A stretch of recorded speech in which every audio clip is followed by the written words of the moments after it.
Hi, everybody. Hi, everybody. I'm Scott. I'm John. We're married. Yay. And this is the Sweet Tea No Shea podcast. It is. I just added that to our official intro.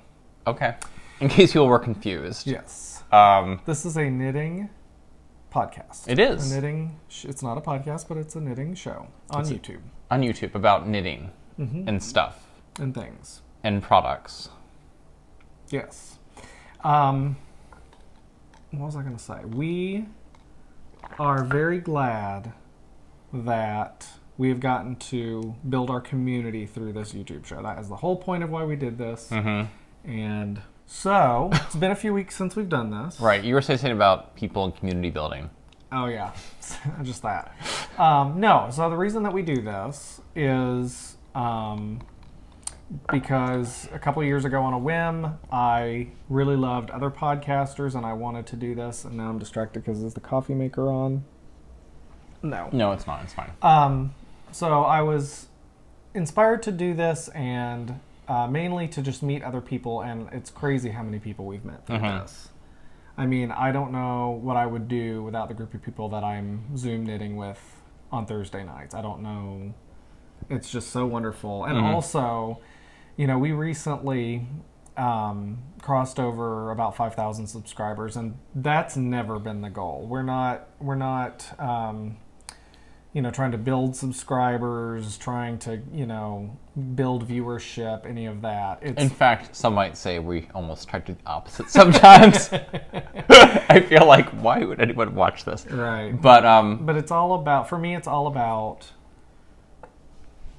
when we put something out there, when we post a video, because we're just doing it, well, you know, it's like 50% to connect with, you know, other people, other knitters out there that are sitting and watching, and the other 50% is to make my mom laugh, which is Betty Ann. If for this point forward, somebody asked in the comments last week, who the hell is Betty Ann? From this point forward, if I say Betty Ann, I'm talking about my mom. So, yeah, so it's just been like, I can't tell you how great it is when people comment and, you know, you get to see positive energy being put out into the world and all of that. So we're going to see if our animals are going to be quiet. we were counting to 3. Somebody's trying to be a diva. So, yeah. Which one? Oh, Junior now. Okay. So we are back after a 3-week Absence. absence. Not absence. No, just We just didn't post for... Yeah, it wasn't like we weren't gone. No, we were tired. What, last weekend we were tired. Was last weekend Labor Day weekend or was that the weekend before? Weekend before. Maybe? Because Labor Day, because I had family in town Labor Day weekend. And then last weekend, I think we were really busy and got tired. I don't remember. Yeah. It happens. We've tried to get better about having a regular schedule for podcasting. So for a while we've been doing like one a week. And that's actually been really, really good for us because it keeps the momentum going. Keeps the momentum going. It sort of keeps me like, I'm like, oh, I've got to knit something, right? Yeah, that's the other thing. So, but yeah, it's been a little while, 3 weeks, so. And so tonight, I'm drinking what I just discovered is called a Boston Rum Punch, except for I don't have the strawberry. And what are you drinking? A Raspberry bubbly? cherry bubbly with a lime. Oh, that's nice. It's called a cherry bubbly with lime. You're so fancy. I know. It's a craft cocktail. It's neither craft nor a cocktail. Right. There's something in it. Can I pick it out? Yeah. There's something gross on the side of the glass. So, what have we got going on in our personal lives? Do we have anything? Oh, God. I wasn't ready for that question. We're going to we're going to meet my nephew, Santiago. In a couple of weeks. It'll be fun. 3 months? No, he's not quite. He's almost 3 months. Just a few days away from being 3 months old. Yeah. And then, anything else going on? It's getting cold here. It's getting cold here. Well, it's not getting colder. It's like it's the first day of autumn tomorrow, or the last day of summer tomorrow. I didn't know that. September 20-something. The reason I know that is because our next door neighbor Josie told me. Oh, She's Josie's 5. She's 5. She knows things. She's awesome. But yeah, she's like, oh, and tomorrow is the last day of summer. I'm like, oh, crap, I guess it is. So yeah, no, things are fine. We had our national night out. Block party. Socially respectable. Distancing. The socially respectable, I think, was directed at me. No, that was the movie night. Why? I don't like when you pick the recording the YouTube show to like throw shade at me because I don't know what you're referencing. I made a couple off-color jokes. I was not the only one. I know, it was just kind of funny. Yours are the loudest, though. Well, that may be. No, we've had a national night out, which is I think we've said this before. We've gotten actually pretty close to the neighbors on our block, and we kind of got to know them all at last year's national night out. So it was kind of fun. It was our friendiversary observed since they moved national night out to September as opposed to whenever it was last year. Right.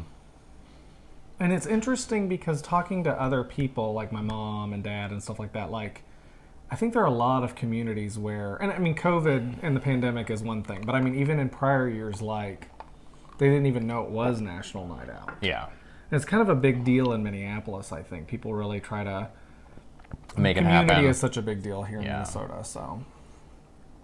Always an opportunity to show up people with cooking, although not. I wonder if that's a hangover from the Scandinavian settlers. I wonder if that's a big community building is a big deal in Scandinavian countries. It's probably like Norwegian is National Night Out, and I'm sorry, I'm so sorry. That is so offensive. That is really offensive. Sorry, anyone who speaks Scandinavian language that I just made fun of. Well, never mind. Okay. Yeah. So, and we've started going back to the gym. Yes. Which is one of the reasons might be a little more tired. Yeah. So that's been interesting. Yeah, we go to Orange Theory. So if anybody goes to Orange Theory, I'd be interested to know that. But it's I don't know why we're talking about the gym. Because that's what we did today. We went to the gym. And we went on a picnic and sealed our deck. Right. Yeah. Super fascinating. God, it's been super. Yeah, no. And people are here to hear the stuff we did today. Right. That's totally why they're watching. All right. We're not the Needles at the Ready podcast. Do you think they'll ever talk to me again if I leave that in there and don't edit it out? Well, oh my God, they're gonna kill us. Okay, so I have Finished Object, and I have A Billion Whips. Okay, what have you got? I have a finished object, but it is a finished object that is no longer here. So we'll have to talk about it in absentia. Did you take pictures? Yes, there are pictures taken. Oh, and you're allowed to. That's yes. Right. Okay. So. All right. So we'll start. Why don't we start with your finished object, actually, since we just hinted about it. Yes, that sounds good. So, woo, pictures. So I did. I finished up my 2 set of baby sweaters. I don't have the yarn anywhere, but the pictures are quite lovely. It was the Leela Now pullover by. This is the problem about doing it not every week, because I don't have everything memorized. Right. By French Press Knits, and made 2 baby sweaters for the twins across the street, Dylan and James. They turned out fantastic, and I got permission to show baby pictures on the podcast from the mom, so I think they look really cute. There are also cute babies, and that helps. I think, there's a reason why you model clothes on beautiful people. Right. It just makes the clothes look better. So when you put your sweater on a cute baby, it looks better. Right. So yeah. So it was Feels Like Butter yarn, which is a Lion brand yarn, and it was basically a red and teal, and then sort of flipped for the color work on each one. So yeah, I really enjoyed the pattern. It was just kind of fun how the second one just knit up so much more faster, more quickly, and more less dramatically. So one thing that we kind of, I think, have hinted about, but we haven't really discussed in detail, is the rows in this sweater that had the the dots. Yep. On those rows, because of the color work, you ended up going up a needle size. Yes. That sounds like a nightmare to me, but it didn't seem to bother you. So can you talk about that a little bit? Well, I think if I didn't have Chaoku interchangeables, it would have been a nightmare. Yeah, it was actually, so like every third row was a color work row. And so, yeah, I just switched out the tips of the needles. And then I'm sorry, how many rows? Every 6 rows? Every 4 rows. 4 rows. Okay. So 1, 2, 3, color work. 1, 2, 3, color work. Oh, okay.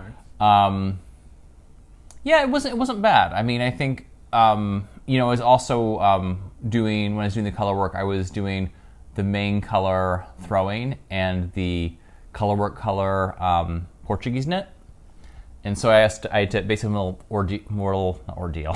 ritual where I would change out the tips, put on Portuguese knitting pin, get the... Literally every 4 rows you were doing that? Mm-hmm.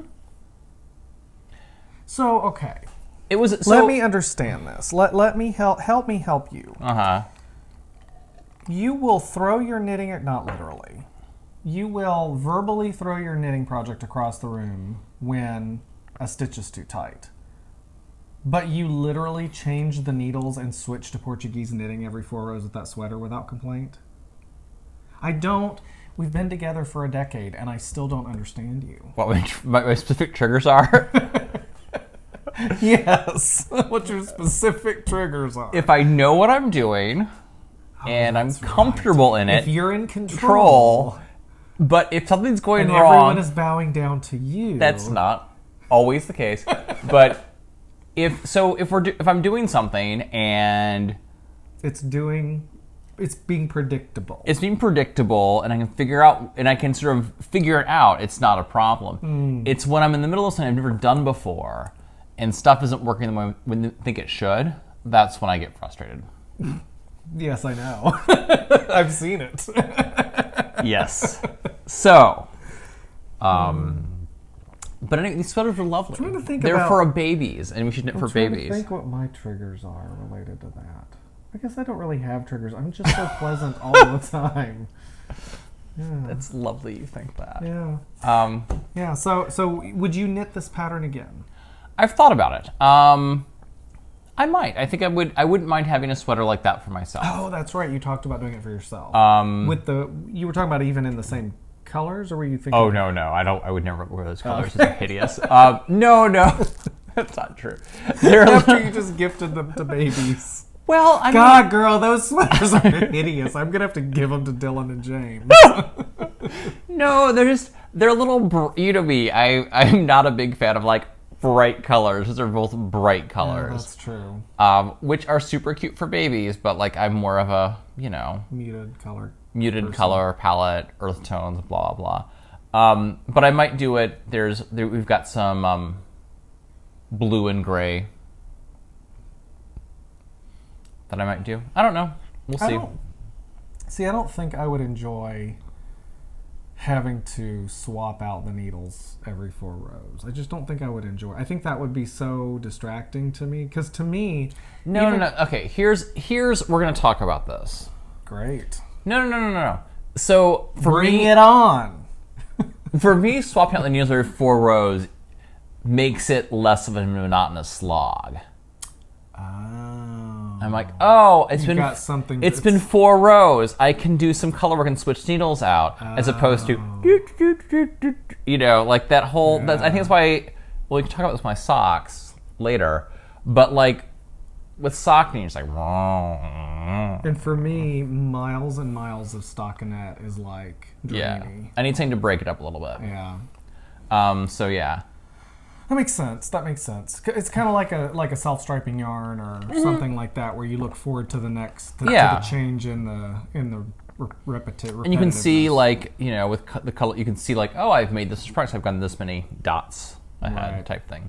Right. So yeah, cool. It only frustrated me when I would forget to change the needles, and realized I'd knit like 3 rows in the wrong size, using the wrong size needle.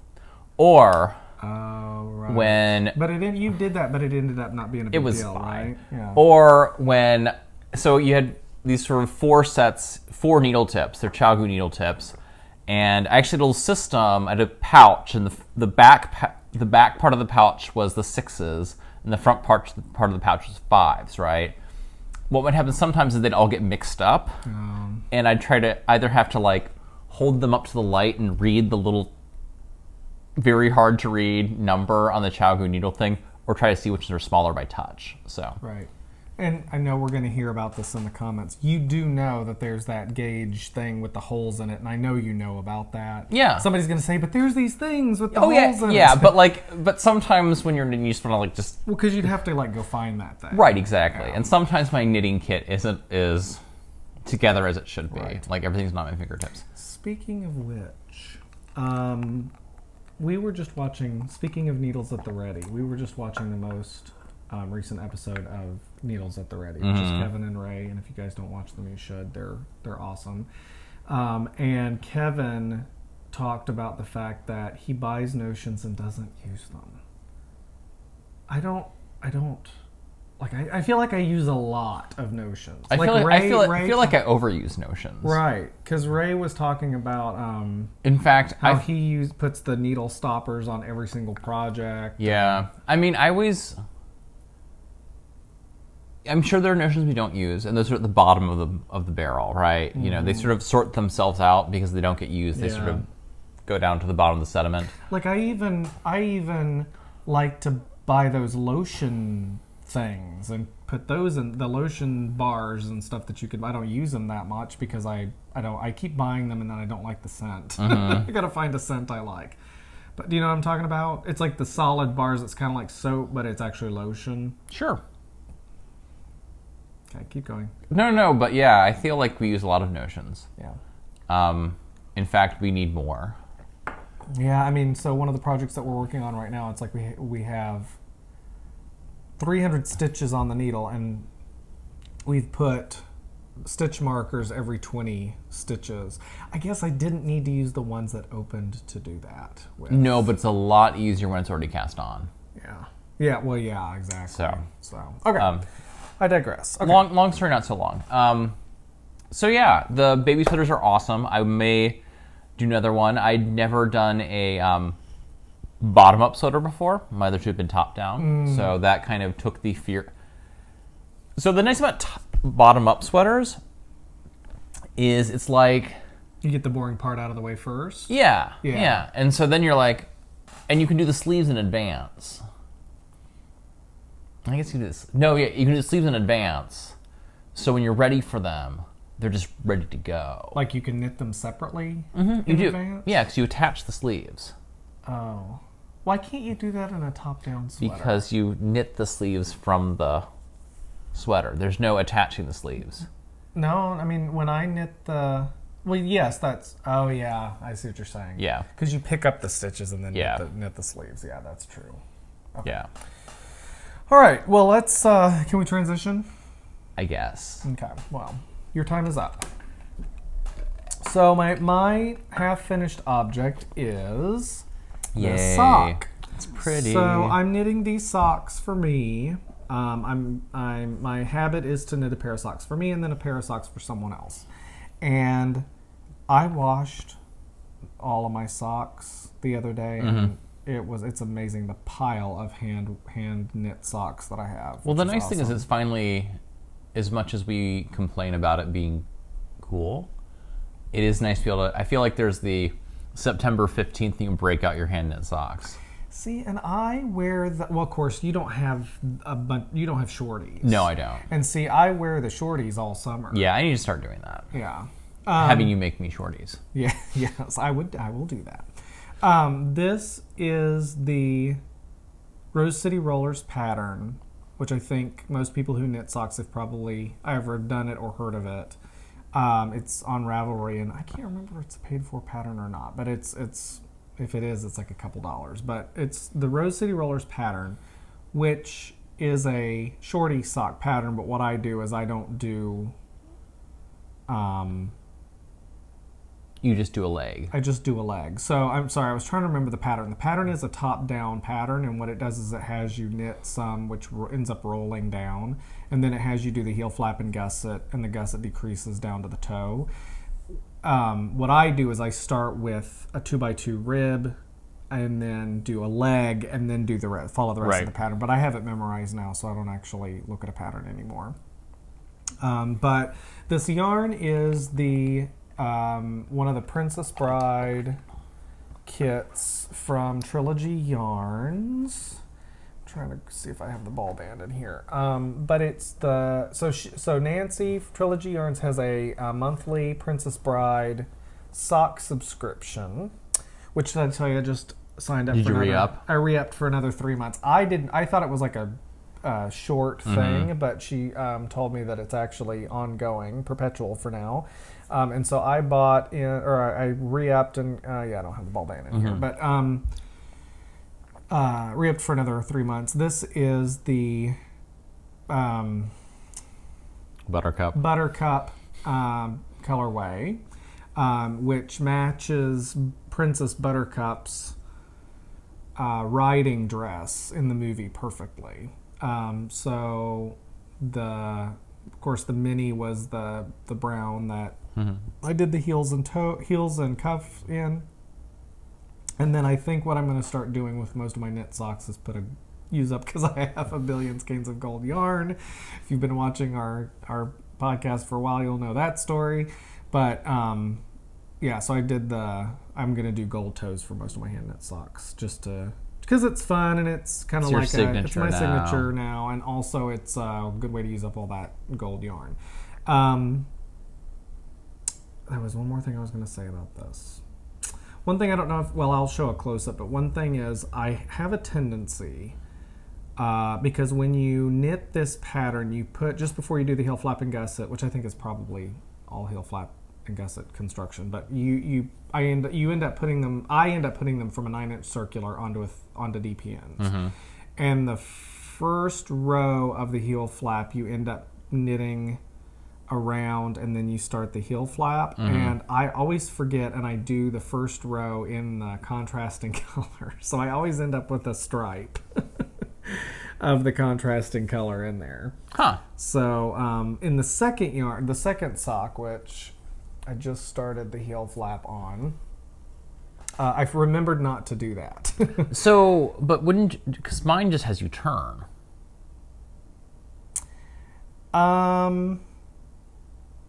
Yeah, I don't know. It has you. Well, what it does is the Rose City roller pattern is almost like an instructional pattern. It's not just a knit this, knit this, knit this. It actually walks you through the process of knitting socks. And what it has you do is it lines up your DPNs, and it says knit across, because you're on. I think you're on this side, and you need to get to that side. So it has you knit across these two, and then start your heel flapping. Gotcha. I think that's why. I'm not 100% sure, but I think that's why. So, what was my point about that? That's another signature move. Well, I didn't do it on the other sock, though. Oh. So, Trilogy Yarns, Buttercup, Princess Bride yarn, and I've got this. I'm working on the second sock. I knit on 2.5 millimeter needles, ChiaoGoo 9-inch circulars, and I knit. The 64 stitches is my thing. So, I remember what I was going to say. So Kevin and Ray, Needles at the Ready podcast, which I've already talked about 9 times, one of them talked about the fact that they, rather than going down to, I think it's 16 stitches, 8 on the front, 8 on the back when you do your Kitchener, I actually went down to maybe 20, 10 on the front, 10 on the back, or 9, 18, 9 on the front, 9 on the back. Anyway, more. So the toe ends up like a row or two shorter, but it makes the point of the toe wider, and it actually, I like it better. Cool. Because it ends up where the seam of the end of your toe is more across your toes than just like 2 of your toes. So, yeah. Cool. Are you bored? A little bit. Oh my God, I hate you. All right. So But it's not my project. Okay, John, now we get to talk about your project. Oh my god, it's so much more exciting. Don't mind me, I'm just going to sit up here and enjoy my drink. Whatever. All right, so we'll do my project. So this is a set of socks. So a couple of, about a month and a half ago, I ordered a bunch of yarn from Ravenswood Fiber Company. And it came, and I liked it. It was DK yarn. And I think in one of the podcasts after I got it, I said, I wish I could knit DK socks. Like maybe I'd like knitting socks if they were DK socks. And they sent me a pattern. They did? Yeah, didn't you know this is the pattern? No. Oh, isn't that? I didn't know that was the story. Oh, okay. So You never tell me anything. pretty much. So anyway, That's awesome because it's their pattern. their pattern, and I'm doing it with their yarn, which is really fun. Oh, cool. So, I did not know that. It's a DK knitted sock. It's called Cabin Socks by Ravenswood Fiber Company, and I'm doing Looks like a new, or it's this year. yes, copyright 2020. So the two colors are, this is the main color, this is the contrasting color, and this is a mess. And this one is Autumn Drive. It is Merino Superwash. And this one is Birch. Oh, that's right, because it looks like a birch tree. Yeah. So, People can see the yeah, specks in there. really pretty yarn. Yeah, it's beautiful. Love them, love them, love them. What's the fiber content? They are 100% Merino Superwash. Oh, that's right. So, anyway, so I've started a sock. So here it is so far.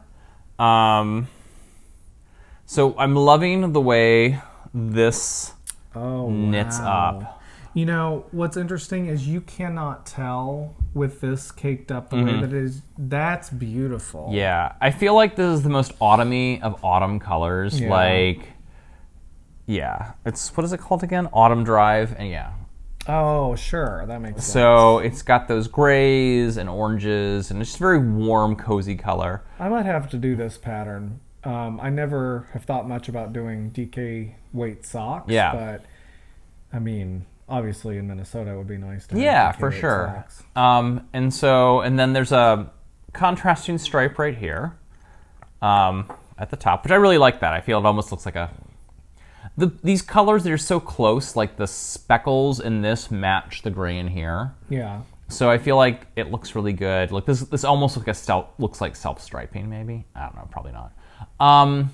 Anyway, so this is my first attempt at a heel flapping gusset. So I did the heel flap right there. That's the heel flap. The heel flap. Here's the heel bottom turn. Yeah. And I'm working on the gusset right now, which is kind of fun. A couple of things. So this is, it's merino, 100% merino. Yeah. And so what I'm doing with this part, but the heel part, I held this. Yeah, so not the leg. You're Not the just leg, doing but it the for heel and probably the toe. I held this with nylon thread when I was knitting it, which was interesting. I don't know if you can see there's a little nylon thread sticking out all over the place. Yeah, I mean...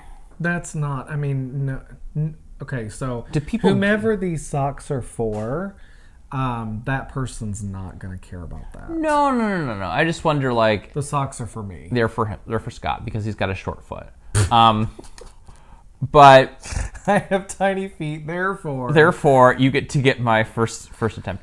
But yeah, so obviously there are some times when I was doing my knitting and I didn't catch the nylon loop. But luckily that doesn't mean it's a drop stitch. It just I hope. So what was that? I've been so, I think, okay. Blah, blah, blah. You've been so self-involved. I've been so self-involved. Paying attention to my important knitting. Exactly. What was the process? Was it a hassle to knit with the nylon thread? I mean, I wouldn't say hassle. Let me tell you a story. Okay. So when I was in Scotland with my mother, right? we were driving around Scotland.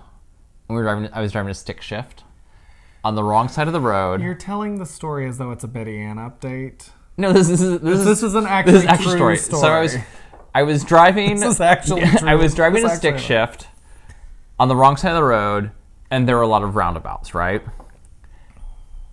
Any one of those things by itself, two of those things would have been fun. When I had all three going on, it was just a disaster. I stalled in roundabouts all the time. So in this case, I bet that was a joy. It was my mom. She didn't care. You and your mom. Yeah, no, me swearing to the car doesn't faze her. You two are not as sensitive as I am. So what I would say is when I was doing the heel flap and gusset, or the heel and the heel flap, here's the gusset. I was knitting on DPN. The heel flap and the heel turn. Heel flap and the heel turn. I was knitting on DPNs, strike 1. I was doing a new pattern I've never done before, strike 2. And then I was holding the nylon. Right. So it's hard to tell how hard holding the nylon was because this was your whole life was in shambles. I mean, it wasn't that bad. It was just like very, very tricky. Like I misread the pattern for the first couple rows. And I feel like this feels like I feel like this heel is indestructible. Like, I don't know if you'll have to look at the heel pattern because like you're basically double knitting it at times. Which I don't quite get that because with the heel flap and gusset socks that I've done, you slip knit one row, then you purl the next. You knit it flat. You slip knit one row, then you purl the next, and it's the texture. Yeah. So in this one, you slip knit one row, then you slip purl the next row. So you slip the opposite stitches? Yeah. Okay. So and that's double knitting. So you're basically knitting instead of like one So you end up with one row. Yeah. That you've kind of double knit. Yeah. And so then you do a weird thing, and it's not the whole time, but then you do a weird thing where you slip some stitches forward. It's a very cool pattern. I'll do this for sure. I'm very curious to see what it looks like for the second thing, because I feel like you were learning. I was learning. But the heel turn turned out great. I mean, the yarn, I mean, it feels very dense. Yes. But that's not going to be a problem because I think the whole point... It's a heel, right? Right, that's the whole point of it. So anyway. And the yarn is so nice and soft and it's not even been washed yet. No, it'll be just fine. And then it's got a little... Are you getting to that? Am I jumping ahead? The little design on the side of the we'll get to that in a second. Okay. So, and then, so that's anyway, it's kind of fun. So again, we've talked much about my, lack of interest in knitting socks, and this kind of makes the sock a little better.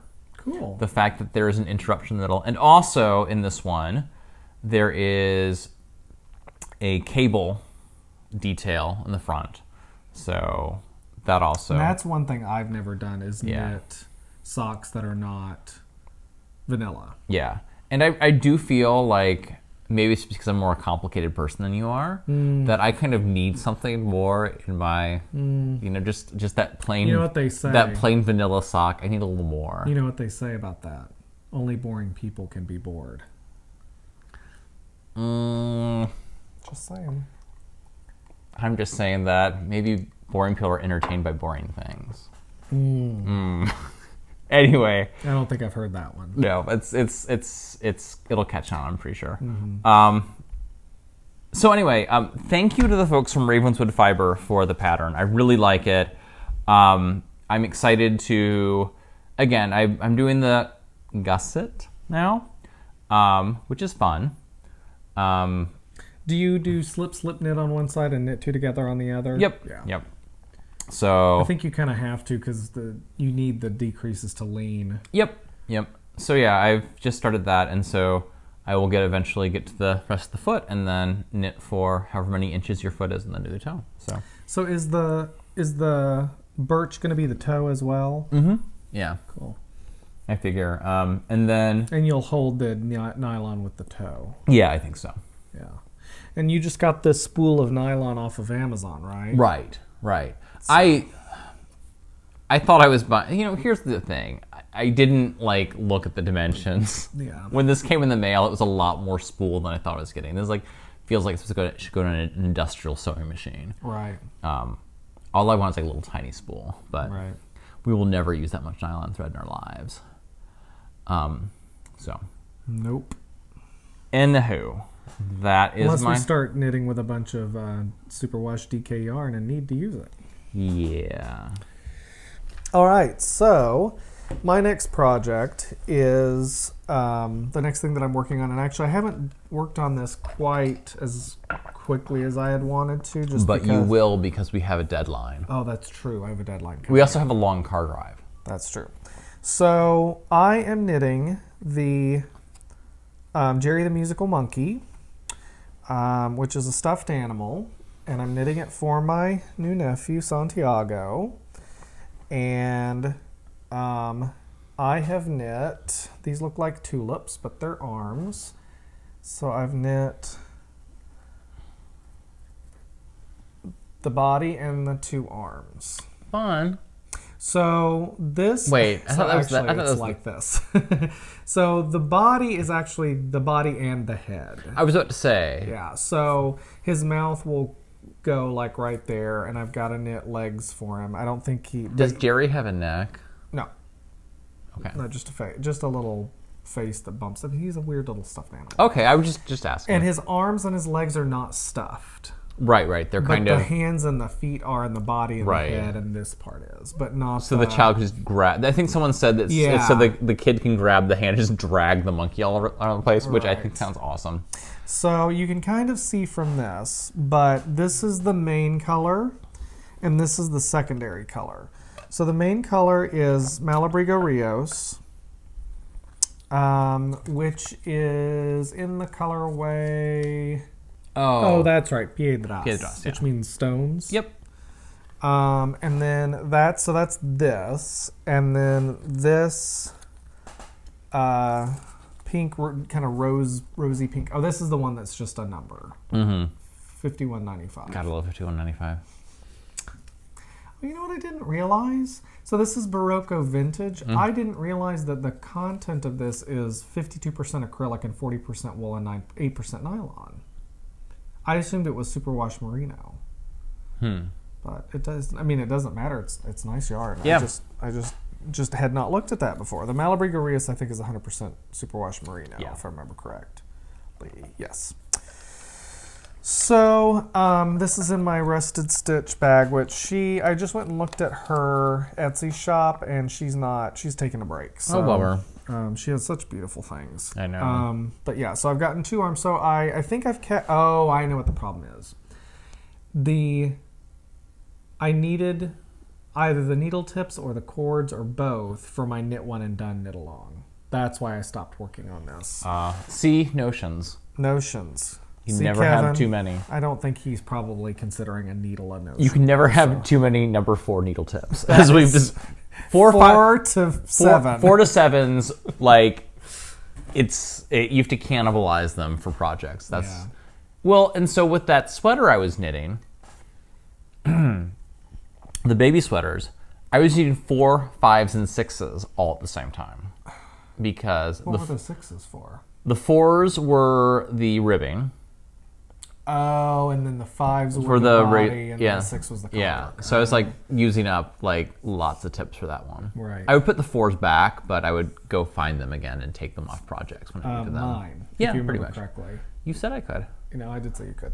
I asked nicely. So now we're going to talk about our mystery knit along. Yes. Sorry, I keep saying that and it sounds like, ooh, it's a big exciting new thing. No, it's a mystery knit along that we're participating in. And we're not hosting doing it. one. And it's a mystery because you get clues and you don't know what it looks like, although I've got a pretty idea what it probably looks like at this point. That's what a mystery knit along is. You literally just defined a mystery knit along. It's called a mystery knit along because people might not know. That's true. People might not know. Can I have my head back? Nope. Yeah, it's called a scarf, but I think it's going to be more What? It's going to be more shawl-like. A scarf. It's a long piece of fabric you that's put something it around around your your neck neck. to stay warm. That's not what I was We going to had say. a conversation with our friends this afternoon, about like, what do you do when your spouse explains something to you and you're like, how stupid do you think I am? I know what a scarf is, Scott. And if I remember correctly, you're the one who always does it to me. I know, I do it all the time. And all it's the not, time. I've learned that you don't actually think I'm stupid. It's that whenever I ask, it's some weird communication breakdown where whenever I ask you a question, you always, or to ask you to clarify something, you always pick the part that I already know to clarify. It's a place where the pilot and the co-pilot sit and fly the plane. Don't call me Shirley. Don't call me Shirley. That's exactly what it's like. It's like the movie Airplane. You pick the... No. It's the place where the pilot and the co-pilot sit and fly the plane. But that's not important right now. Yes. Yeah, right. All right. Do you have your... I do. Okay. So this is part of the Progressive East End project. Peep, which is a collection of yarn stores on the east side of the Twin Cities, and they do this every year. And I think this is the first year we've done it, which is during the pandemic, and so I think this whole virtual thing is new. It's normally like a miniature shop hop thing, right? Where you go from store to store to maybe get parts of the project to make the. I don't know, but. Regardless, or irregardless for Betty Ann, we're participating in this. So the Mystery Knit Along is a scarf, which is a long piece of fabric. Yep, and it's Scott Rohr is not important right now. Scott Rohr is the designer. He is the owner or co-owner. I can't remember. I don't know if he whatever. He's in charge of the Yarnery, which is a lovely little store in St. Paul. It's now in Cathedral Hill. Oh, really? Yeah, which Lane went there yesterday. Oh, cool. And he said it was cool, so. Nice. It's a new location. And mine is in my... I forgot to mention, my sock right now is in my Bearded Pearl. Bearded Pearl sock bag, which is Bearded Pearl... Wait, is it Etsy.com/ shop / the Bearded Pearl. But if you Google life hack, Google works really well. Now, sometimes it is difficult to find shops on Etsy if you go to Etsy. Right, yeah. However, if you Google what you know the name of the shop is, and then you put Etsy, so like the Bearded Pearl Etsy, it takes you to the Etsy shop. Right. Don't go to Etsy and try to find anything. And I have also, so that's your... This is my socks. This is my sock, but I have my cowl. It's not a cowl. Sorry. I'm going to have to beep that out. My scarf. See, you've confused me. Now I don't know. Now what my fault. A cowl to scarf is. In my Bearded Pearl... Cowl is a... Yeah. Is a scarf that connects itself. In another Bearded Pearl bag. Yes. So that's pretty. His... shawl size, I think you said it was called. Yeah. And a bag similar to this will make an appearance in a little bit. When we talk about my fancy project bag is the shoe bag that came with some garment bags that I bought. And I'm like, I'm going to use this because it looks like a project bag. It does. It's got a little window and everything. Yeah. So, all right. All right. So I think I'm close to... No, I think I'm in the middle of the row. I'm close to the end. I just want to make sure I don't pull my... look at the drop stitch. Oh, no. Yeah, I'm trying to avoid that right now, too. Mine is... Yeah, this is... It's hard to... I wish I had gotten Yeah, so one of my life goals was to have this to an end of the row by this podcast, but no. So... here you can see, this is one end, you can see that he's doing, it's called Riverfront, and you can see that he's through short rows is creating a wave-like effect. Right. Now, as those of you who are experienced knitters probably can tell just by looking at that. What? Oh, I was really confused. You're on to color 3 already. I'm almost done with color 3. as It's you not a competition. No, it's not. As you can tell from looking at this, probably, it's a whole lot of knit X number of stitches and wrap and turn. Knit X number of stitches and wrap and turn. It is a math challenge. However, I'm not blaming the pattern because it could just be that I'm a less experienced knitter when it comes to wrap and turns. John has helped me a lot. And it's going to be a beautiful pattern or a beautiful garment when it's done. Yeah. It's already, I really like how it looks. God, that third color just really jumps out at you. It's really pretty. It's like funny because you start each color and you're like, eh. But yeah, this is turned out really pretty. Again, I have 7 more rows till I'm done with this section. Which is clue 2. Yes, clue 2, section 4. And, but I was like, so the fun thing about this pattern is sometimes your rows are 15 stitches, and you're like, I was flying through it last night, and I was getting so much done, and now I'm on 200 stitch rows, right? Which just takes a little longer. Yeah, it's a 300 stitch. It's 300 stitches long. Yeah, and so then it's back and forth within those 300 stitches. Yeah. So. It's really, really, really fun. I don't. It'll be interesting to see. I can't decide if I like your main color. So the bottom is the main color. I can't decide if I like yours or mine better. I really like this. I like yours, but I like mine too. I feel like your main color is less of a departure from the other colors. Yeah, and that might be why I like it. Yeah, but I love this white, and I don't usually the thought of having anything knit in white just terrifies me. Oops. So okay. yeah. So anyway. So yeah. So I was on my Thursday knit night group, and I wasn't paying close attention. He was overserved. That has nothing to do with it. It was Nancy. It does not have nothing to do with it. It was Nancy from Trilogy Yarn. She distracted me. And so I got off, and then I was like, oh, I can't. I don't know. I can't. I don't know what to do. I don't know how to figure out with knit 84 stitches, wrap and turn, knit 62 stitches. How am I going to get back on? But then you helped me, and everything was The nice thing about something like this, that it's very loosey-goosey in the wrap and turns. So, like, you know, I feel like maybe a few people are going to knit this pattern 100% correctly. Yeah. But I think most I had some boo-boos too. So, and I'll be honest, it's a challenge. It is a challenging pattern from that perspective, but I feel like I'm learning.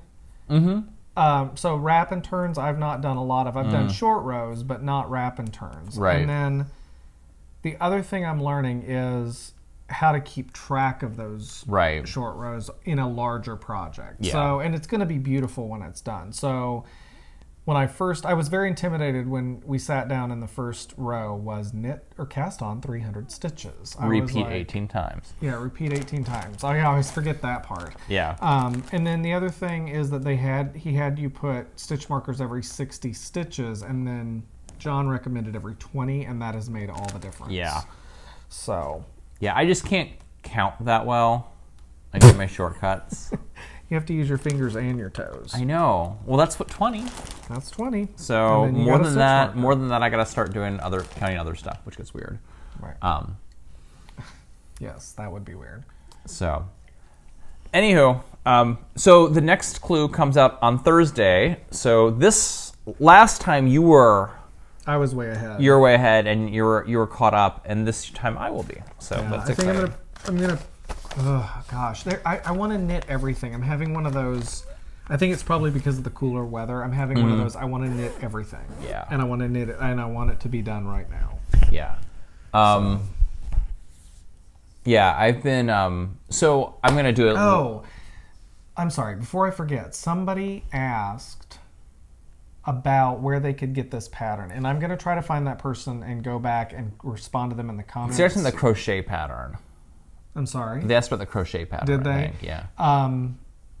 But I think I can't remember if he's released them on Ravelry yet. I don't think No, the pattern's we couldn't released. have, Yeah, because it's mystery knit along. yeah.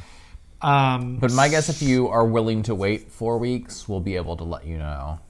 You think it's going to be done in 4 weeks? Well, there's 5 contrasting colors. We've done 3 each, so I think we've got 2 more sections. Yeah, I guess 3 you're more right. sections. I mean, Anyway, anyway, I will. Yeah, I'll try to go back and. I don't know. Anyway, I have been putting information about every pattern. I try to put every pattern that. Well, okay, let me try that again. I put every pattern that we knit in the description of the YouTube show, or the YouTube episode. I've started trying to link to every yarn that we talk about. I've kind of gotten into a good rhythm with that.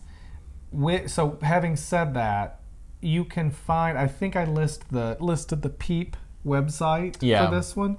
The reason that matters is because then if you're interested in these patterns, you can find out what the name is, which is Riverview and Ocean View. Ocean View is the crocheted one. And then Scott Rohr is the designer. So hopefully you can at least hold on to that, and then when in a month from now, you can look on Ravelry, and we'll try to mention if it gets posted on Ravelry. So now we're going to talk about a knit along that we are co-hosting. It's not a mystery knit along. It's not a mystery knit along. It's neither a mystery. Oh wait, but it is a knit along. Never mind. That failed. It's where you knit along with other people. Yes, but that's not important. I tried to do that joke again and it flopped. Okay, so that we're a knit along. A knit along is along. An along is knitting is where you take 2 sticks and some string. There are 6 podcasts, ourselves included, hosting the knit along. So anyway, we are co-hosting this knit along. It's not a mystery though. It's not a mystery, nor is it a knit along. I mean, maybe it is though. Like maybe somebody's doing a knit one and done, where like they get somebody else to release them parts of the thing. God, that seems like a lot of work. It's supposed to be very simple knit along, where you knit a pattern using a single skein of yarn in the time. A la knit one and done. Knit one and done. So the 1 is the number of skeins. Done is like you have finished. Done is when you finish a Okay, go ahead. So there are 5 other podcasts that are hosting this with us. Yes. So On the Needles. A knitting podcast. A knitting podcast. Which is Nancy from Trilogy Yarns and Kathleen. Needles at the Ready podcast. Kevin and Ray. Scott has mentioned them like a couple of times. And then Tarquin the dog. And Tarquin the dog. Tarquin the Wonder Dog. The Creative's Obsession, who is Carrie. She's from Portland. Fiber Hustle. Aaron and Chip. They're from somewhere in the West. I think Washington State. Yeah, I think they're also in Washington State. Yeah. And then the Cody Knits podcast, who is our good friend Cody, who lives in Atlanta. And as Kevin and Ray from Needles at the Ready pointed out from there, I watched their episode today, so I keep thinking of things. Yeah. Diamond is a very important part of that podcast. That is true. So I feel like we have some geographic diversity there. We got West Coast, we got East Coast, we got Midwest. Cody's in Atlanta. It's not East Coast, but it's Eastern. Eastern time zone. Calm down, John. We don't even go to Mountain time zone. That's next time we need to get somebody from Denver. Yeah. Anyway, so the nice thing is that we're all hosting. It's the same podcast, but we all have different. It's the same knit along. Shit. It's not the same podcast. Oh my God! I'm going to take over from here. Please do. What that means is that you can submit your projects and have an opportunity for. So anyway, you need. Okay, I'm going to focus here. I got in trouble from our commenters last time for interrupting you all the time, so I'm putting up a wall so I can finish this discussion. The podcasts are all supplying prizes. Now, Nancy from Trilogy Yarns had these awesome mugs made. Are you having a stroke? I'm not having a stroke. Why Why, if I'm having a good time and laughing at the world and ourselves, I'm am I cutting having all of this out. Okay. So Nancy from Trilogy Yarn had these awesome mugs made. And they are knit one and done. And there's some cute yarn. And the back thing is, look, it's a single It's a skein of skein yarn. Knit one, and it's nothing's done. Nothing's done, but it's so these cute mugs, and then Caleb, and Justin, the bearded pearl. As we talked about, we've each bought one of our bags, and Caleb was so generous to actually gift us with this bag, and we've decided to pay that forward and have this be a package deal with the mug. We may throw in a skein of yarn too. Yes, I think we will. Yeah, just because we should find a good local Minnesota. Yeah, that'd be great. Or two to donate. Yeah. So because it's a shawl size. Yes. We don't want to feel. Yeah, but it's knit one and done. So so with all that in mind, having said all that. Go ahead and there's a chatter thread on Ravelry under our podcast, and which I keep forgetting to check, and seeing if anybody has any questions or anything. And then there's a finished objects thread. There's 133 finished objects in it. I can't wait to look at all those. I haven't looked at all. And here's And then the other thing is, you just interrupted me. No, I've been trying to finish all the rules and everything. The third thing is, on Instagram, if you use the hashtag knit one and done, 2020. Aaron and Chip, knit one and done. Is it 2020? I don't remember. No, it's not. It's knit one and done. Aaron and Chip that's how they're pulling their prize. Right. Because they're not as active on Ravelry. Yay. So why don't you show us what you're doing for the knit one and done knit along? So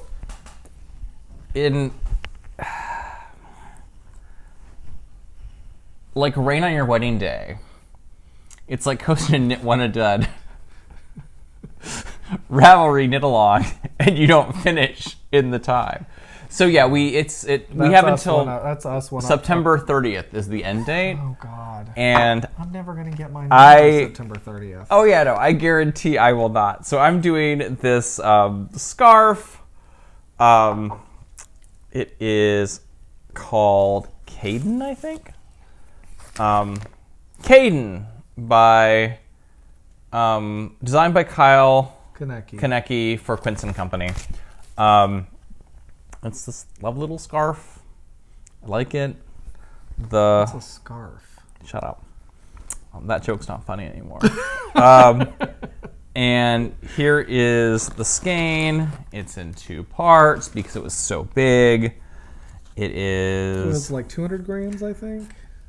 Was it? It is 500 yards, 7 ounces, whatever that is in grams. And it's Alpacas Dovas. Yeah. So. And it's 85% Surrey, 15% Merino. Yeah. So I mean, I've been working on this for a bit. And the colorway is Raven. Raven. So I really do like this. I mean, it's really great. It's really great. It's going to be a beautiful, beautiful, beautiful scarf when it's done. It's just not going to get done by the end of the week tomorrow, by the 30th of September. So. Yeah, mine's not going to get done either. Do you think Nancy will forgive us? I'd hope so. I would like her to still be our friend. So anyway, but yeah, it's you do these slip stitches that you pull up a row and all that good stuff. My life has been taken over by the sock and the peep cowl. The peep cowl. And I think with the peep, so this don't try to do 2 knit-alongs simultaneously. It's not a good idea, especially when they're kind of the same type of knitting. So this is very much I think we decided this was nacho knitting, where you kind of have to pay attention. You kind of pay attention. Because you don't want to like spill the stuff off your chip or whatever. Right, exactly. And the peep scarf is popcorn knitting too. And so they've just kind of the scarf has kind of eaten this project. Well, and I think, have you participated? I've asked this 90 times. I always forget. Have you participated in a mystery knit along before?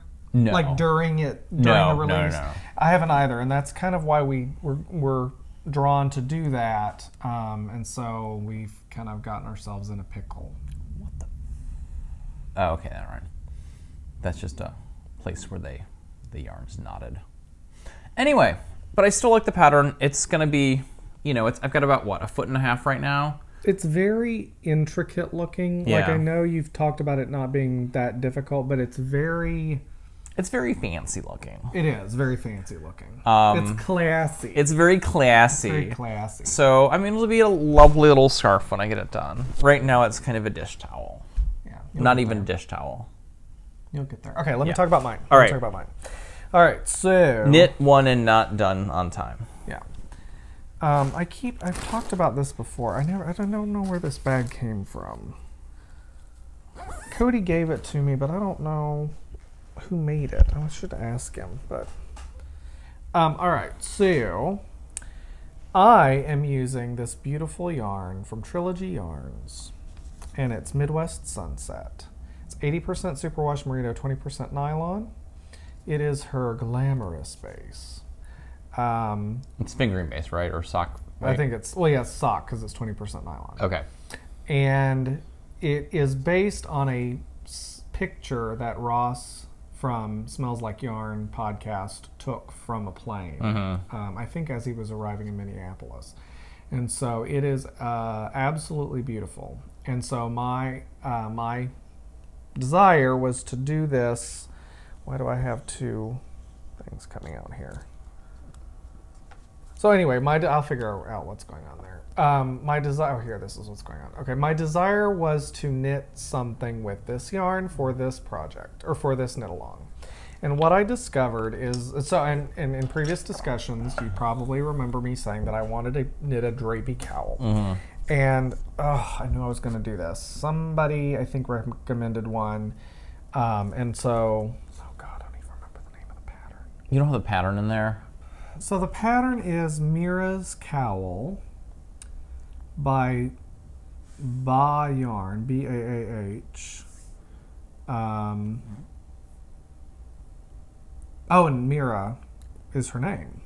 I didn't actually realize that. So it is a pretty basic cowl, but it's exactly what I wanted, and the picture for the pattern, if you look on Ravelry, it's a beautiful picture, and it's exactly what I was looking for. The pattern was published in 2011, and it calls for basically it's one skein of yarn, fingering weight yarn and so I'm having a struggle because I'm not loving it so far, and John and everybody else in my life has told me just keep going. Yeah, I feel like you're not far enough into it where you can see what it's going to look like yet. Yeah. Right now it looks like cotton candy. Right. So, I mean, I'll have taken a better video of it, but basically it's, I'm going to block it because some people were pointing out, it's parts of it are stockinette, and so it's going to roll up on the ends, and I'm going to block it and everything. So that'll be, I'm not worried about that. There are sections that are, most of it is stockinette, and then there are stripes in it that are pearl. And so I really wanted something basic as far as the design, and but I didn't want to just do 8 inches of stockinette in a tube. Right. I wanted something to have a little bit, and really it's just stripes of kind of asymmetric pearl stripes, which I'm happy with that. Right. It's also knit on large needles for fingering weight yarn. I think it's on 6s or 7s. It's 7s. It's knit on 7s, and so it's obviously a very open whatever. So basically I wanted something to feature this yarn because it's so beautiful. And so I am gonna take your advice and keep going. Yeah. But so that's what I'm doing, and this is the beautiful yarn, and this is what I've got so far. And obviously I don't have a lot. I'm not very far along because of the mystery knit along and the sock that I'm doing and things like that. I'm trying to do everything all at once. Yeah. So So yeah, Should we talk about Angela Lansbury? I should probably do the BA update first. You told me that we weren't going to have one this week. Well, stuff showed up. So here's the thing. Betty Ann is Scott's mother. Betty Ann. So somebody said, "Who the hell is Betty Ann?" Betty Ann is my mother. So that being said, Love her we like do that. Betty Ann updates, and there are stories about Betty Ann's life. It's kind of a cautionary tale. Right. I just need to read something really quickly. This was at the advice of our lawyers, Okay. Our law team. our law team. The BA updates are works of fiction. Names, characters, businesses, places, events, locales, and incidents are either the products of the author's imagination or used in a fictitious manner. Any resemblance to actual persons, living or dead, or actual events is purely coincidental. We had just... It's awfully coincidental. It's awfully coincidental, but it's entirely For coincidental. it to be fictional, it's awfully coincidental. It is. But now that we've said that, we can't be sued. Okay. So, Allegedly. This is what Betty Ann allegedly did. no. This is what the character of Betty Ann, who doesn't exist, did. Okay. What did she do now? So anyway, as you know, we've talked a lot about Betty Ann's fashion sense and how she loves kind of throwback fashion. Right. The tube tops. 70s. 70s, mainly. 60s, yeah, just kind of, funky stuff that reminds her of her wild Salad youth. days. Her salad days. Is that a salad? These are the salad days. These are my salad. That really is a thing in England. I think it's a Britishism. Spandau Ballet made it popular. In When their I song, think of salad days, I just think of like, oh God, I brought a salad to lunch. Crap, Right, like- I really wanted Chipotle. right, like your iceberg. Anyway. So she loves that kind of like throwback fashion, and she's also quite the crafter. Yep. So her newest thing is she has started upcycling go-go boots. Interesting choice. Yeah. Where does she find these go-go? You have to go on to like thrift stores and stuff like that. Facebook Marketplace. Facebook Marketplace. So she is Lots of go-go boots on. lots of go-go boots, and the cool thing about it is she is combining her. She is doing decoupage on them. Remind me what decoupage is. It's where you sort of apply paper to it and you like laminate it, so you get a little sort of. So these funky go-go boots. They've got these like pictures on them, and they're pretty. They're very pop art. They're very pop art. Betty Ann is all about pop art. So there's the upcycled go-go boots. So she's selling them, and I was very excited to hear about this because Betty Ann, Who exists who only in the wild. exactly, she sometimes gets schemes going, and they're not always the schemes I would like my mother-in-law to be doing. My mother-in-law. To be doing. So we saw the go-go boots. I saw the go-go boots, and I'm like, wow, this is great. It seems more appropriate than tube tops. Yeah. I mean, whatever. And much more appropriate than selling murder dolls. So anyway, It's true. we're grading on a curve here. So fantastic. She started selling them. They're really cool. So check them out. It's bagogo.com. And I said BA-Go-Go's on Etsy. So that's a real site on Etsy. On Etsy. So I thought she had issues with Etsy. Don't you remember she tried to put those knitting patterns where when you couldn't tell, and she would never include any photos, but when you actually knit them out, there were like dirty words in the pattern. Yeah. So Etsy kicked her off. Oh. She's not on Etsy. She's on Etsy. No, she's on Etsy. ST. That's It's like opt out Etsy for the people who get booted off Etsy. Yes, it's Esty. Esty. Okay, so sorry. So B-A-Go-Go on on Esty. Esty.com. Esty. Esty sounds like something you get tested for. Well, Betty Ann. Okay. So anyway, but she's been selling them. They've been doing really, really well. They are really, really cute. So people should definitely check them out. Decoupage. Decoupage. Go-Go boots. Yeah. Sure, that makes total sense. I mean, it hits all the all of Betty Ann's sweet spots. Pretty much. So here's what's interesting. So Betty Ann has a bunch of GoFundMes.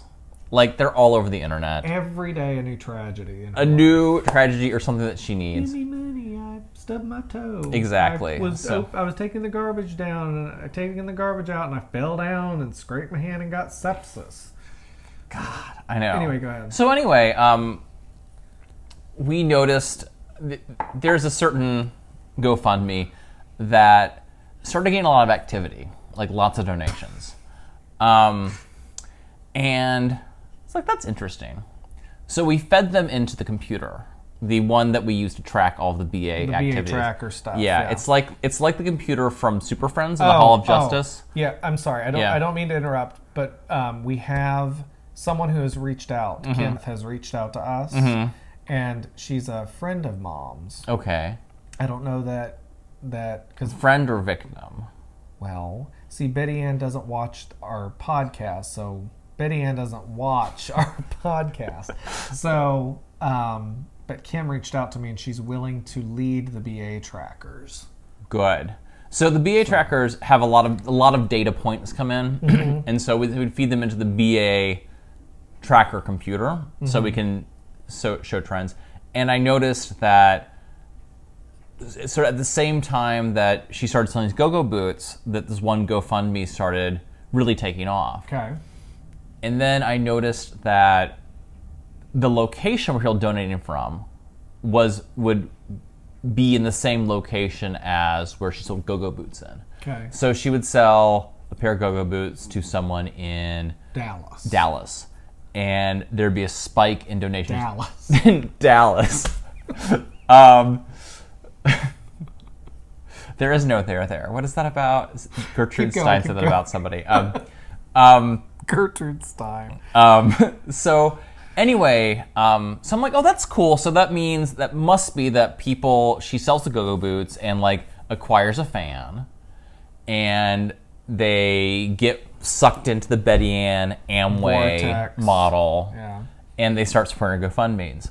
But what I noticed is it wasn't the person who bought the Go-Go boots, it was in the geography of the Go-Go boots. So you would see a purchase, and then you'd see donations sort of pop up all around, like toadstools, all around the person. Okay. So we put that into the Hall of Justice computer. Yeah. And realized there's both correlation and causation. Uh-oh. And so Okay. we got a pair of the Go-Go boots, and we analyzed them. Okay.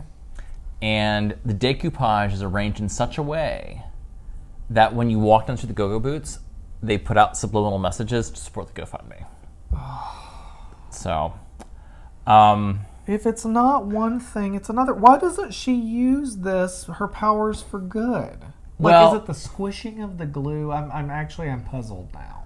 No, so like when you see those, it's the arrangement. Oh, it's like a magic eye poster. Yeah, right. Like there's arrangement of the pictures, and she's done it in a way that, like, if you look at it, if you just sort of look at it like straight on, it's fine. It's when they move. It's like Twiggy or something. Yeah, and then and like you see the images, they do subliminal messages. It's quite impressive, but and it says like Betty Ann needs money. Yeah, it's actually it gets you. it's more insidious than that. It directs you to a specific site. It's a certain GoFundMe, and what the GoFundMe is about. And this is why I'm a little worried. So Betty Ann has always been upset about the fact there's never been a Hurricane Betty Ann. So it's a GoFundMe to name the next big hurricane. It's got to be 4 or higher, category 4 or higher on Betty Ann. That's the GoFundMe. Where's that money gonna go? Who's she gonna send that money to? I don't know. Jim Cantanello from the Weather Channel. I don't know. It doesn't. Or Jim Canton. What's his name? Jim. I don't know. Yeah. She's gonna bribe Noah. I mean, it's Hurricane Betty Ann. Hurricane Betty Ann. So, if you notice next year, there's a Hurricane Betty Ann. It worked. And you can trace it back to the Go-Go boots that she upcycled with decoupage. Yeah. Well, thank you for doing the Lord's work and keeping us informed. We need to hand off some of this work to Kim, though. Okay. Because Kim has stepped up and she's willing to help us. I'm happy. I just feel we have a vehicle to publicize that I think is really important. And I mean, here's the deal.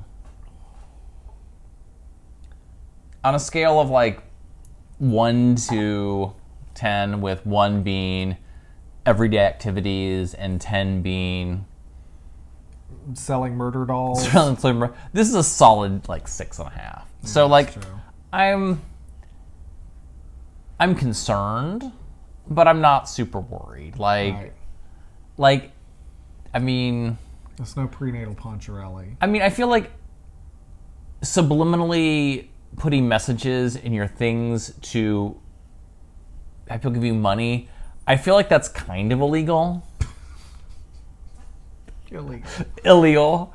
But I mean, at the end of the day, I mean, people aren't being like, it's like $20 here and there. It's not, it's a very soft, like, it's not like people are doing like life savings. It's like $20 here, $20 there. Yeah. So it's not, it's a gentle graft. So anyway, but check out the Go-Go boots. They're really pretty cool. On SD. Yeah. Cool. I mean, it's never a dull moment. I mean, I just when I married you, I get anxiety when we talk about this. No, it's fine. She's never dull. That's true. She's never dull. She's never dull. Never. All right. Okay. With that out of the way, our best friend is here to talk about a movie. Talk about a movie. The Long Hot Summer is what we watched. I don't know. The Long Hot Summer. It has this super, like the movie opens and it's this bizarre ballad that was like on the top of the charts, right? In whatever year it was that this movie came out. Yeah. So we watched The Long Hot Summer from 1958. So starring Paul Newman, Joanne Woodward. Somebody said it was Paul Newman at his hottest. There is a scene where he's walking around in a pair of boxer shorts. I was like, damn. Yeah, I kind of remember that. When he's like sort of like sexually harassing her in her bed. And he's out on the balcony. And he's like, you look real pretty with your hair down. I was like, ugh. Like, you're being super creepy, Paul Newman, but you are looking real good. And it's, so, Paul Newman, Joanne Woodward, Orson Welles, Lee Remick, Angela Lansbury, and other people I haven't heard of. Yeah. So let's talk about what would you rate it? Hi, my name is John. I would rate it blah, blah, blah. Like brief I would give it a 7.5. It's kind of a cuckoo movie. Mm-hmm. But it was fun to watch. Paul Newman is very, very good in it. Yeah. Angela Lansbury's in it for 2 scenes. But she's really good in them. Yeah. Or maybe 3, yeah. I think Orson Welles is... like, he's got the scenery, and he's like, he's chewing it to hell, but he's super interesting doing it. Yeah. And yeah, it was an interesting movie. Yeah. So it's based on a William Faulkner novel. No, short story. So. Well, I haven't read the short story. No. So I actually started reading the novella. The short story. It's based on a couple. They sort of took a couple of William Faulkner, a book, some short stories, and crunched them together. Oh, really? Yeah. I mean, Oh. it's sort of based on the Hamlet, which I'm reading right now. And then they also took a few elements of Cat on a Hot Tin Roof by Tennessee Williams and tossed it in there. Which is why it feels like a weird. It almost feels like a Tennessee Williams play. Yeah. Now that you say that, we haven't talked about this, but you're right. So like the Orson Welles character, they're like, we want Big Daddy from Cat on a Hot Tin Roof, and that's what his character is like. So it's like this weird mix. Yeah, and so basically, there's this town where not Big Daddy, but Orson Welles' character owns everything. Yeah. And employs everyone, and he's got a son who he's disappointed with, and Paul Newman, who's basically outcast because his dad had burned down a barn in the town. Or no, they thought he also. Yeah. He had a reputation because of his dad for burning down barns. So there was a Laura Ingalls Wilder Little House on the Prairie episode about barn burning. And so that's a known thing outside of this movie that if you burn down a barn, you get hung because you basically ruined somebody. It's like kill my children, steal from me, whatever, but don't burn my barn because that ruins you. Yeah. Okay.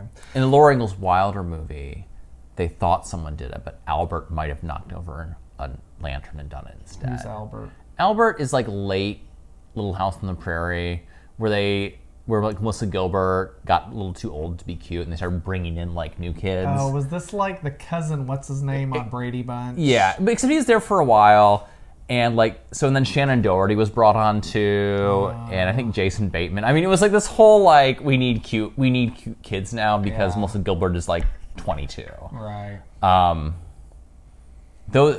Okay, we're going down a rabbit hole. Anyway, we could watch. So actually, Little House on the Prairie. I cannot get into it.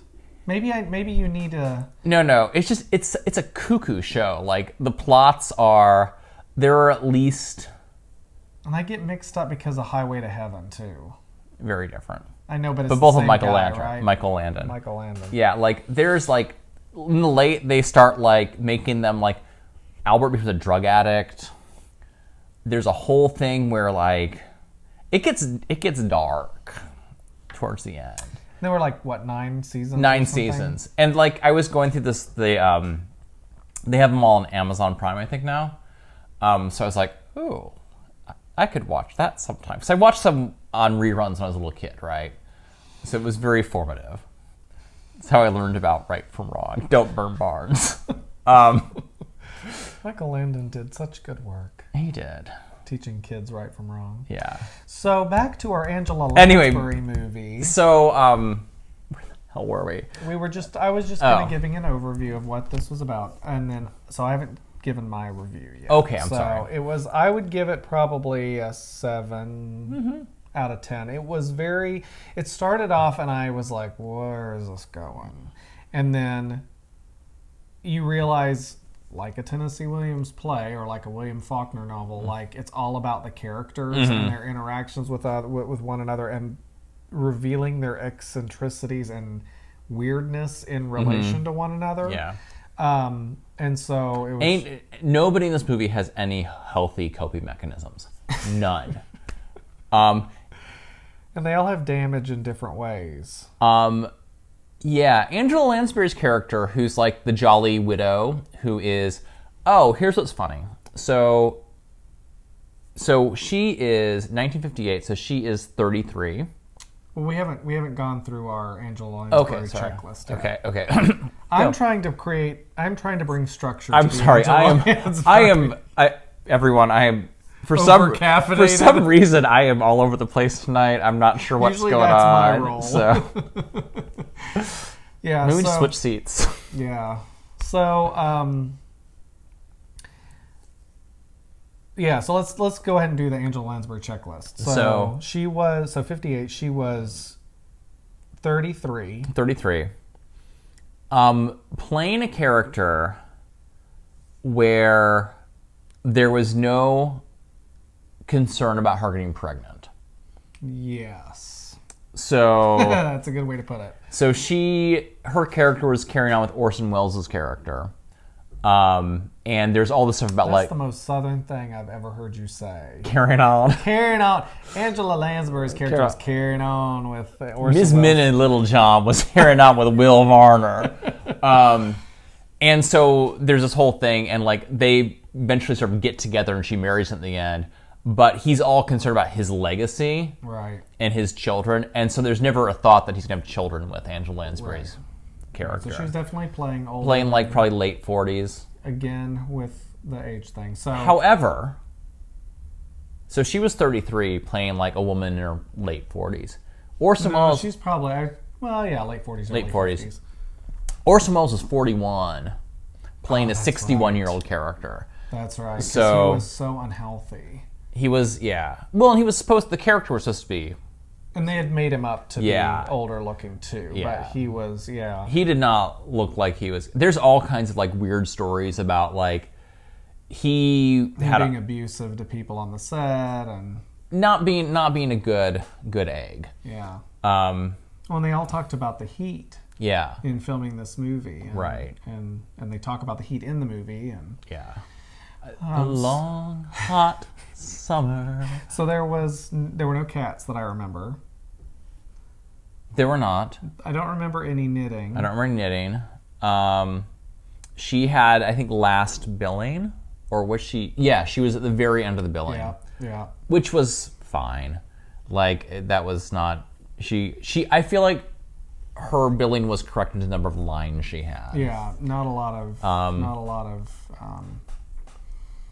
a big part in the movie. So for 1958, there was literally I'm a big old homosexual scene. No, I mean, it was subtext, but it wasn't very subtext. Right. Like the Joanne Woodward character has this like she's had a boyfriend for 7 years, and she's like, "Why don't you love me?" And he's like, "I am never going to love you. My mother is overbearing." Yeah, it was fascinating. It was like, coded, but because that's one of the things that like I've talked to my mom and dad about, and it's kind of like, what did people think? Because I mean, in the world that we live in today, you and I are married, and we're posting videos on YouTube, and I mean, it's become mainstream in. I mean, and I can only speak to American culture because that's the culture I know, but it's. I can talk to people at the store that I don't know and say, "Hey, have you seen my husband?" I said that to the woman at Bachman's the other day. She's like, "Can I help you find something?" I was like, "Well, my husband, I don't know where he is." Gays in a floral shop. No! So anyway, my point is that I find it interesting to see how that topic, gay relationships or whatever, are dealt with in popular culture. Yeah, for sure. Prior to my lifetime. Yeah. And it was just like... it was very obvious that they were implying that. Yeah. But what was interesting was there was no separation between the fact that he was not able to love her.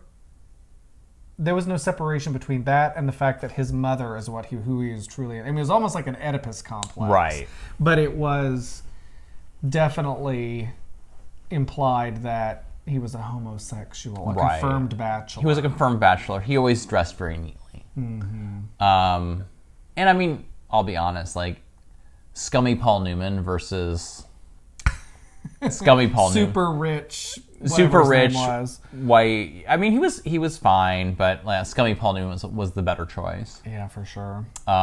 His character was really not a good person. Yeah. Like, and it's funny because you watch it and like he's so nice to look at and so charismatic.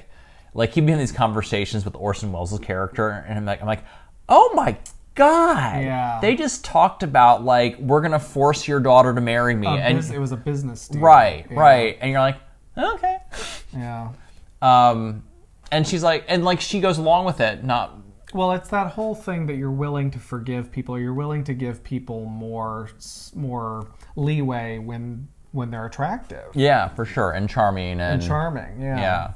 Yeah, I'm glad that, again, the whole point of this whole Angela Lansbury trip that we're on is because we think she's so interesting and unique, but also her career is so interesting and unique and brings us into interesting and Little unique corners of movie history we never would have gone Yes, normally. yes. So speaking of which, for next month, this is actually kind of fun. So Next episode. next not next episode, month. hopefully not next month. It's like funny. We should maybe next time we'll put a list of all the ones we've watched. Oh, you know what? I can start putting that in the description. It's going to take me a while to compile because I haven't been tracking it. I'll have to go back and watch the episodes. But Yeah. that's not a bad idea. Yeah, because someone asking like, "Oh, you should watch Manchurian Candidate," and I'd be like, and I'm like, "Oh, we did." We always get comments. Suggestions Yeah. and chances are we've watched it. But we've been trying to watch. There's a version of Death on the Nile that she's on, which is an Agatha Christie. But it's not really readily available on streaming services because they're doing a remake right now. So when that comes out, we'll watch that. So for next month, we're going to watch Till Clouds Roll By. Okay. So this is from 1946. And it is on Prime Video. Betty Ann's just gonna roll her eyes because she always makes fun of her sister because her sister always watches those. My Aunt Helen always watches black and white movies. Those are her favorite, and Betty Ann's just like, come back to the future, like watch something like from this decade. And I'm starting to really love these really old movies that we watch. Yeah, they're just kind of fun. Yeah. So this is Angela Lansbury's credit is London Specialty.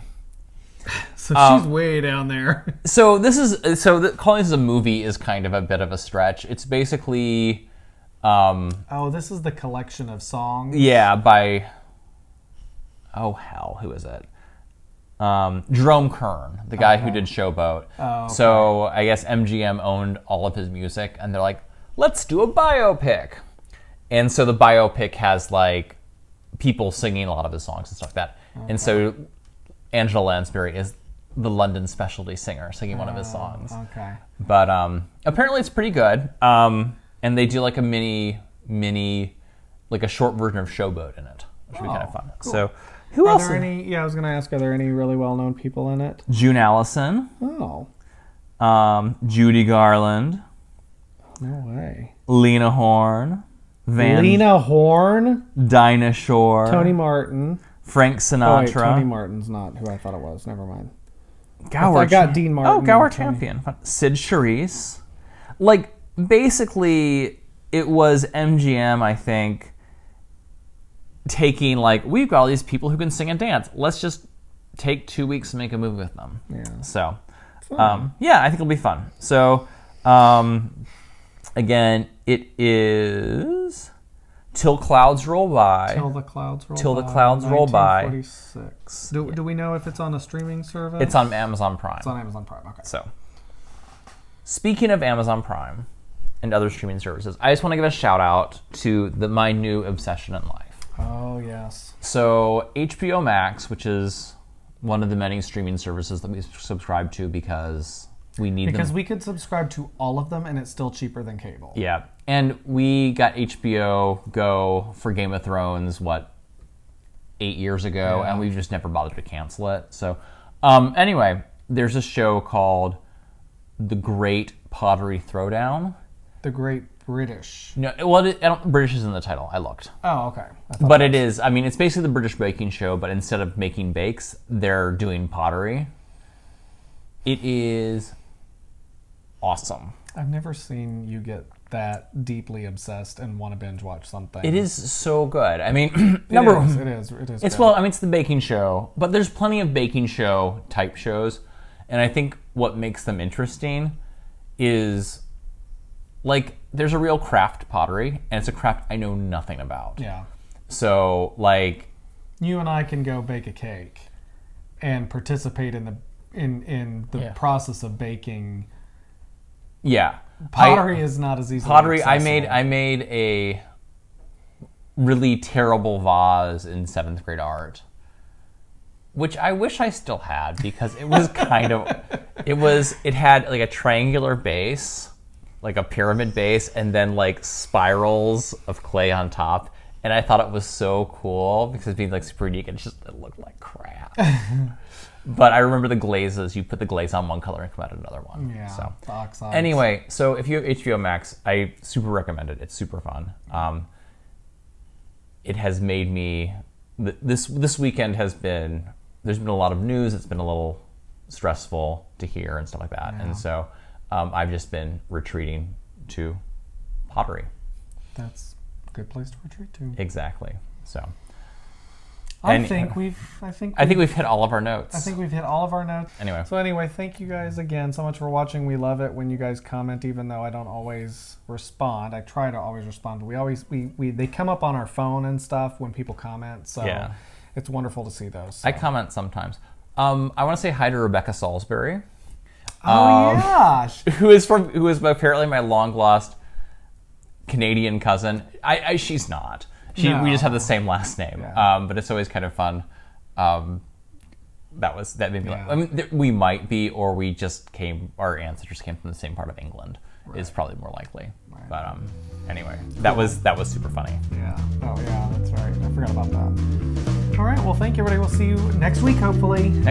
Bye. Bye.